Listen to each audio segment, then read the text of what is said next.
I would look at it as not rupee sliding, I will look at it as dollar strengthening. नमस्कार दोस्तों, आप देख रहे हैं सोशल न्यूज। मैं आपके साथ मोहम्मद अकरम एक बार फिर आपके सामने हाजिर हूं।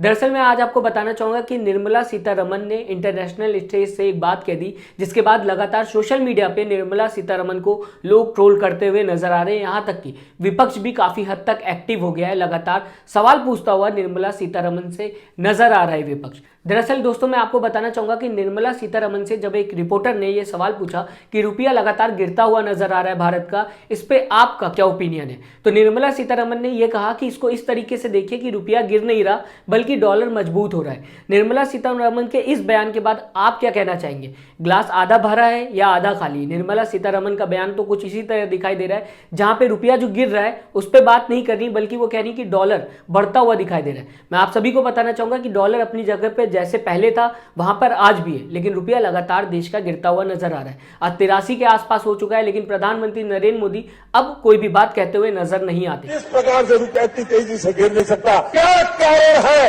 हिंदुस्तान का रुपया पतला होता जा रहा है। दोस्तों इस पे कांग्रेस ने क्या कहा है, सबसे पहले वो ट्वीट आपके सामने रखना चाहूंगा, इसके बाद आगे की बात करूंगा। श्रीनिवास बीवी लिखते हैं, रुपया कमजोर नहीं हो रहा, इसे ऐसे देखा जाना चाहिए कि डॉलर मजबूत हो रहा है। भारत की वित्त मंत्री, शायद इनका भारत भी 2014 में आजाद हुआ है, क्योंकि इससे पहले डॉलर रुपया की परिभाषा अलग थी। तो वही कांग्रेस लिखते हुए नजर आ रही है, जिसके नीचे सुप्रिया सिन्हा की वीडियो भी आप देख सकते हैं। सर्दी नहीं बढ़ रही, लोग बुढ़े हो रहे हैं कि अपार सफलता के बाद अब रुपया कमजोर नहीं हो रहा, डॉलर मजबूत हो रहा है। इसका मतलब तो वित्त मंत्री निर्मला जी ही समझा सकती हैं, पर कुछ तथ्य सुप्रिया सिन्हा जी से समझ लीजिए। तो वही आम आदमी पार्टी लिखते हुए दिखाई देती है कि भारतीय अर्थव्यवस्था की हालत खस्ता है, लेकिन वित्त मंत्री स्वीकार करने को तैयार ही नहीं है।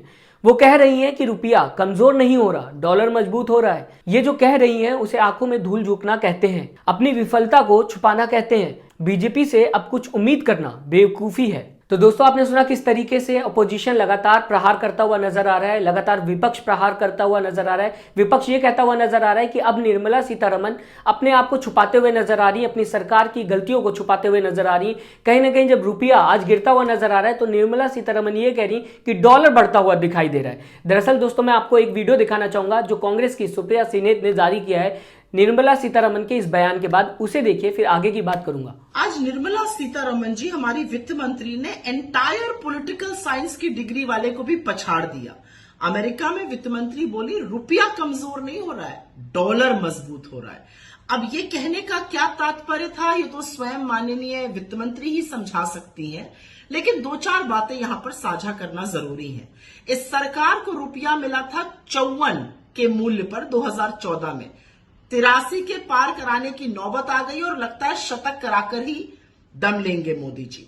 दूसरी बात, रुपए को मजबूत करने के लिए पिछले 10 से 11 महीने में $100 बिलियन खर्चा किए गए हैं, लेकिन रुपया संभल नहीं रहा है, मजबूत नहीं हो रहा है, क्योंकि विदेशी निवेशकों को भारत की अर्थव्यवस्था पर और मोदी सरकार की नीतियों पर रत्ती भर भी भरोसा नहीं है। तीसरी बड़ी बात, और यह जरूरी बात है समझना, 86% भारत का ट्रेड डॉलर में होता है। तो जब रुपया कमजोर होता है और डॉलर मजबूत होता है तो उसका दुष्प्रभाव हमारी अर्थव्यवस्था पर, हमारे एक्सटर्नल ट्रेड पर, हमारे इंपोर्ट हर तरह से पड़ता है।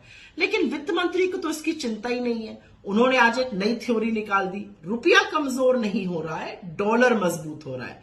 वैसे ही जैसे उनके आका ने एक बार बोला था कि सर्दी नहीं बढ़ रही है, लोगों की उम्र बढ़ गई है, वो सह नहीं पा रहे।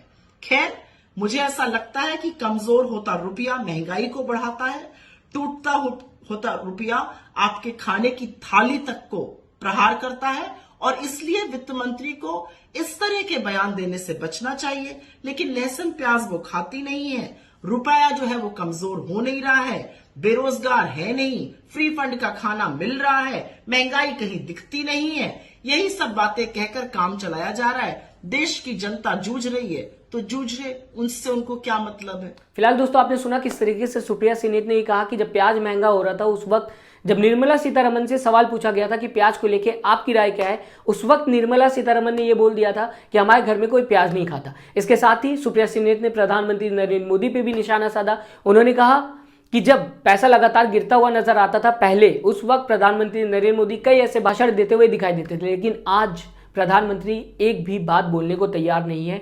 क्या शतक लगा के मानेंगे, क्योंकि रुपया लगातार गिरता हुआ नजर आ रहा है। 83 के आसपास रुपया पहुंच चुका है। मैं आपको बताना चाहूंगा दोस्तों, महंगाई पे भी सुप्रिया सिंह ने बात की, उसके साथ ही साथ बेरोजगारी पे भी सरकार से सवाल पूछा। आप हमें दोस्तों कमेंट करके जरूर बताइएगा आप किस तरीके से देखते हैं निर्मला सीतारमण के इस बयान को, जो इंटरनेशनल स्टेज पे दिया गया, जहां पे ये कह दिया गया कि रुपया दरअसल गिर नहीं रहा बल्कि डॉलर मजबूत होता हुआ दिखाई दे रहा है। क्या अब देश लगातार डॉलर को मजबूत करता हुआ दिखाई देगा अगर निर्मला सीतारमण की माना जाए तो? क्या देश में अब जब भी रुपया गिरेगा तो ये मान लिया जाएगा कि नहीं, रुपया नहीं गिर रहा बल्कि डॉलर मजबूत हो रहा है? इस हिसाब से अगर रुपया 200 के आसपास पहुंच गया तो ये कहा जाएगा कि डॉलर बहुत ज्यादा मजबूत हो गया, इसलिए रुपया गिरा नहीं है बल्कि डॉलर 200 रुपए पार पहुंच चुका है। अपना कमेंट जरूर दें और अभी तक अगर आपने हमारे चैनल को सब्सक्राइब नहीं किया तो जरूर सब्सक्राइब करें लेटेस्ट न्यूज के लिए। अपना ख्याल रखें। नमस्कार। चैनल को लाइक, शेयर एंड सब्सक्राइब करें और बेल आइकन दबाना ना भूलें।